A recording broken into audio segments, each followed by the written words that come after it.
মাননীয় দেশৰ প্ৰধানমন্ত্ৰী নৰেন্দ্ৰ মোদী ডাঙৰীয়াই এই এডভান্টেজ আসাম 2.0 মুকলি কৰিব। মুখ্যমন্ত্ৰী ডাঙৰীয়াৰ আশা যে অসমলৈকে কেইবা লাখ কোটি টকাৰ ইণ্ডাষ্ট্ৰিয়েল পেকেজ বা প্ৰপ'জাল আহিব আৰু পৰৱৰ্তী সময়ত ইণ্ডাষ্ট্ৰিয়েলাইজেশ্যনে অসমত ত্বৰান্বিত গতি লাভ কৰিব। আমাৰ টাটা ছেমি কণ্ডাক্টৰৰ কথা সকলোৱে জানে, ঠিক তেনেকৈ বহুখিনি ইণ্ডাষ্ট্ৰি অসমলৈকে অহাৰ কথা চলি আছে।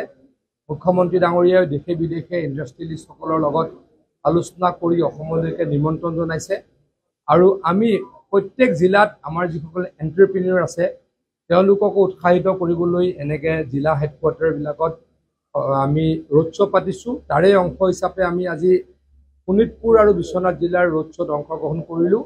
আমাৰ যিসকল এণ্টাৰপ্ৰিনিয়ৰ বা ইণ্ডাষ্ট্ৰিয়েলিষ্ট তেওঁলোকে কি সমস্যা ভুগিছে বা কিবা তেওঁলোকৰ অসুবিধা আছে নেকি এই বিষয়ে আলোচনা কৰিলোঁ আৰু চৰকাৰৰ ফালৰ পৰা কি কি সুবিধা দিয়া হ'ব তাৰ কাৰণে আমি প্ৰেজেণ্টেশ্যন দিলোঁ।